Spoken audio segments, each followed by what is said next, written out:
Bismillahir Rahmanir Rahim.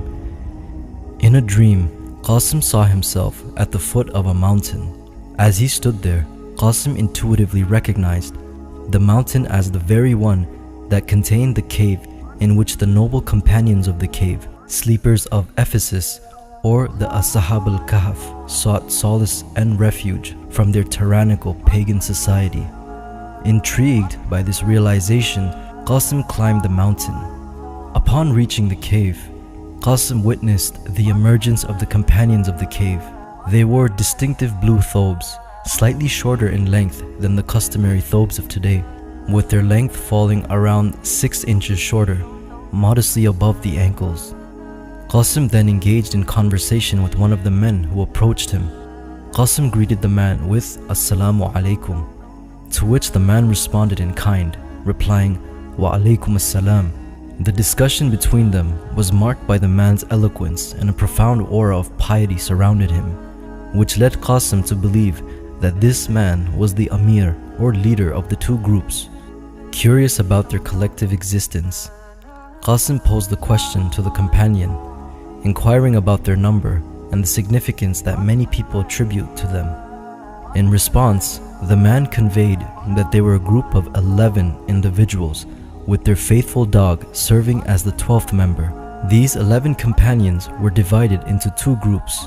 Qasim doesn't recall the exact number between the two groups, but it was either one of the groups consisting of 6 and 5, or one group consisting of 7 and 4 companions, and their dog was the 12th companion. Qasim believes that the latter option, with 7 and 4 and the dog as the 12th companion, was the more authentic one. And regarding this matter, Allah knows best. It was also shown to Qasim that any intruder who tried to enter the cave immediately retreated, overwhelmed by fear. The intruders would experience an intense flash of lightning, accompanied by what Qasim interpreted as an electric shock, static shock to be more precise, causing the intruders to recoil and hastily flee, overwhelmed with fear.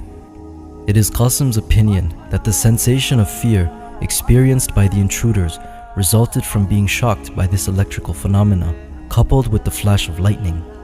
Today, humanity has a general understanding of natural phenomena, such as lightning in the sky during a rainstorm.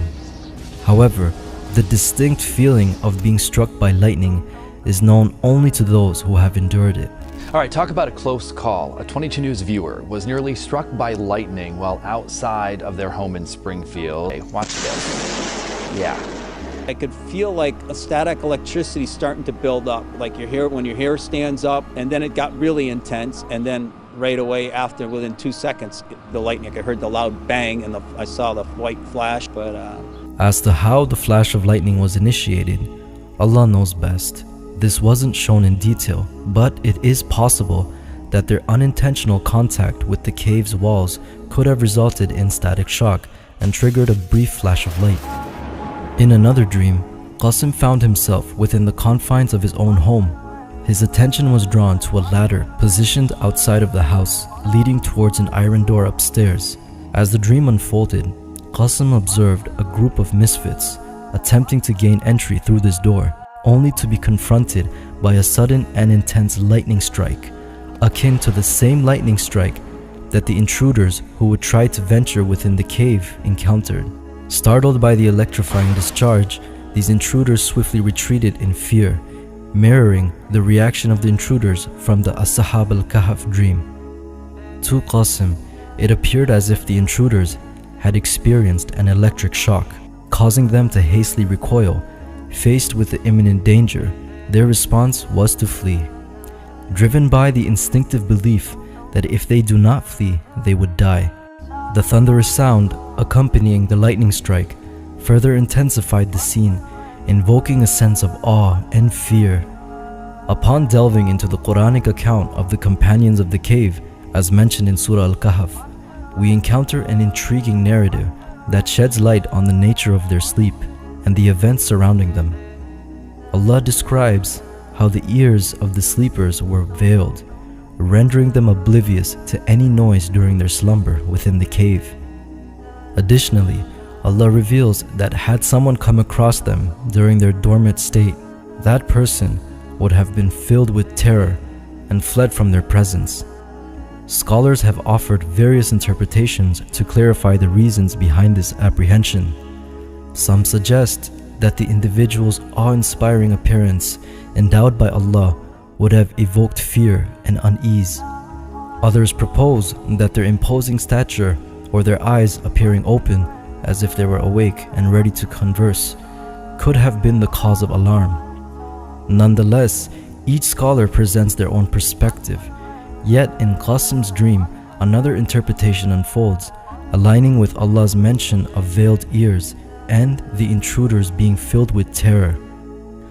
Qasim's dream portrays the intruders being terrified and fleeing upon attempting to enter the cave, as Allah had mentioned in the Quran. The reason shown in Qasim's dream was due to the flash of lightning. The area where the companions slept is speculated to not be that far off from the entrance. This would indicate that whomever would try to enter the cave would also see the sleepers inside.